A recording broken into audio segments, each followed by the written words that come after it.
What's going on, everybody? King of Dragons 5000 here, coming at you with another figure review.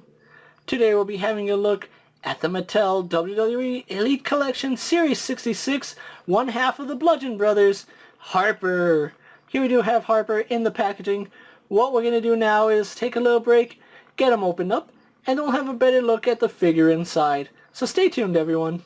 And so here we have Harper posing out of the packaging. Before we have a look at the figure, let's actually run through his accessories really fast. Harper here does come with two pairs of hands. He comes with a pair of fists. He comes with a pair of grip hands. He comes with his entrance jacket, which has a lot of nice intricate details, which I do love. And then he also does come with his mallet. Other than that, Luke Harper here doesn't come with anything else, which is a little bit unfortunate. I would have liked to see some wide open hands, but as it stands, he's still a really impressive looking figure. So what we're going to do now is get a closer look at Luke Harper. And so here we have a closer look at Harper, Luke Harper, whatever you want to call him. I think Luke Harper sounds a little better than just Harper. But anyway, here we do have a closer look at Luke Harper, and I think to date this is the best Luke Harper face we have ever gotten out of Mattel, and I'm really glad about that. It really does look a lot like Luke Harper, and I really love how bushy the beard is. It's such a nice sculpt. You can see even his mustache is sculpted nicely, and I do like the fact that you can distinguish his mustache from his beard. That's something I really do like, and it does give the impression that his mouth is somewhere under his bushy beard. Really loving that. Now, I do like the fact that his hair is a separate piece, and you can see it is a little bit rubbery. However, you can see on mine, I don't know if this is intentional or not, but there's kind of some skin showing underneath his man bun. It could be intentional because he does have a bald spot at the top of his head. I don't know, I can't really say, but I'm guessing it's just because the hair isn't attached right. If that is intentional, good job on Mattel. If not, check your quality control, guys. But other than that, really excellent job on that head sculpt. He looks so menacing, and that's something I do like about Harper and Rowan. Moving on to his attire, you can see really nice sculpt work right here on his torso. That you can see all the stitch works on the black. We have some more line work right here. Everything on the front of his torso is sculpted. I'll get onto that in a little bit, but really loving the sculpt work right here. You can see all these stripes and patches. They look really good. Having a look at the back, you can see that they're also sculpted. They look really good. This is the one place I think the figure fails. The back. Right here on his lower back, these are just painted. I don't know why they didn't sculpt the back. I believe they sculpted the back on Rowan, but why not on Harper? I guess we'll never know. As far as Harper's attire goes, he does have one sleeve going all the way up to his bicep, and it's done in that really nice red. You can see a little bit of paint error here on mine, and it does look like somebody accidentally ran their finger on it. So that is a little bit unfortunate, but it does carry that same black stripe pattern that we see. Really do appreciate that. One thing I do not appreciate is that the hinge is flesh color. Mattel really needs to stop giving us flesh color on gloves. That looks completely stupid.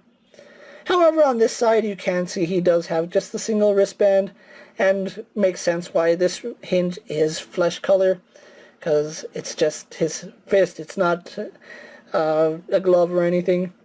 But really loving that.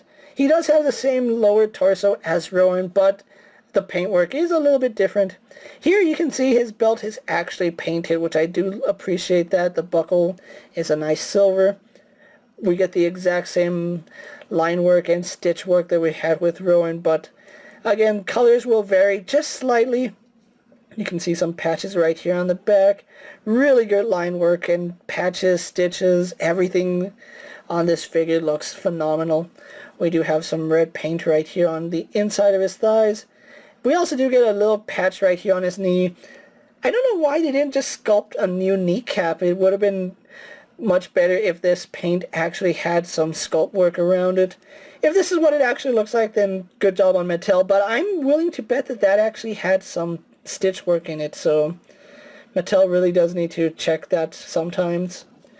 That's not taken away from the figure. He also does have these shin guards, kick pads, whatever you want to call them, with the straps going all the way around. Again, they have a little bit of texture, no paint because they are black, but it does look really, really good.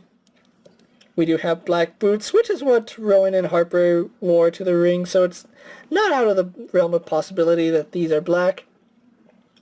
Other than that, there's not much more to say about his detail. Harper here is a really good figure. So, what we're going to do now is take a little break, get him compared to other WWE figures you may have in your collection. So here we have Harper posed next to an Elite Stone Cold Steve Austin and an Elite AJ Styles. Here we have Harper posed next to my custom Luke Harper and an Elite Kane. And finally, here we have Luke Harper posed next to fellow Bludgeon brother Eric Rowan.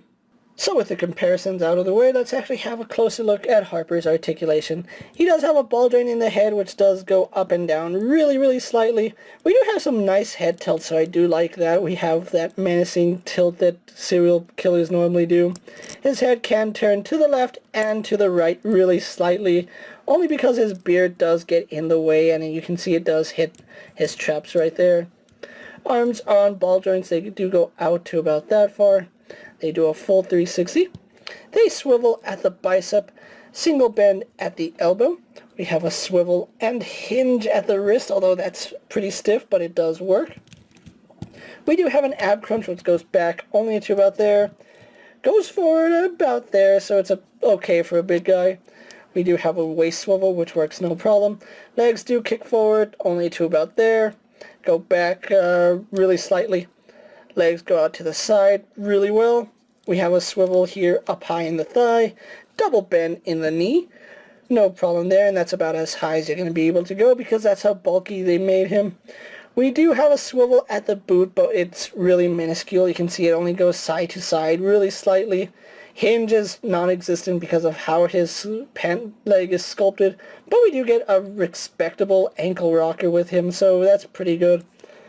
So all that is what Harper is all about, so I really do like the way this figure came out. So what we're going to do now is take a little break, get him posed for my final thoughts, and then we'll wrap up this review.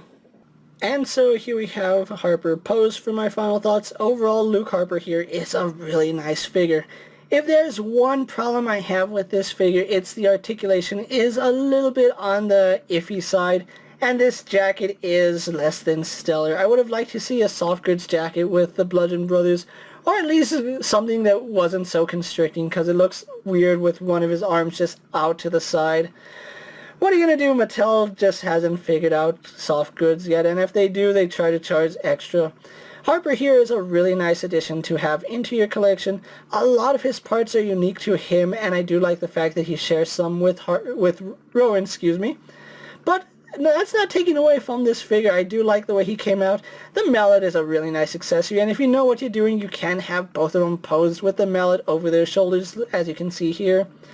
Now, Harper is going to run you about $20 at Walmart or Target. I have started to see Elite 66 at stores' shelves, so if you are looking for Harper and Rowan, go ahead and check that out. Or you can order the entire case off Ringside Collectibles like I did. Either way, you need to have Harper in your collection, especially if you're a fan of the Bludgeon Brothers or just Harper in general. You need this figure in your collection. With that being said, guys, I'm King of Dragons 5000. Don't forget to like this video, leave a comment, subscribe to my channel, go check out all my other action figure reviews as well as all my other WWE videos. Hopefully you find them informative. As always, if there's a figure you would like to see me review, let me know down in the comments, and if it fits in my collection, I'll try to have a look at it. While you're at it, check out my Instagram account for new and exciting action figure photos, and ring that bell to be notified every time I upload a video, because YouTube is not letting my subscribers know when I upload videos, so ringing that bell is essential. Until next time, guys, I'll see you later. Take care, everyone.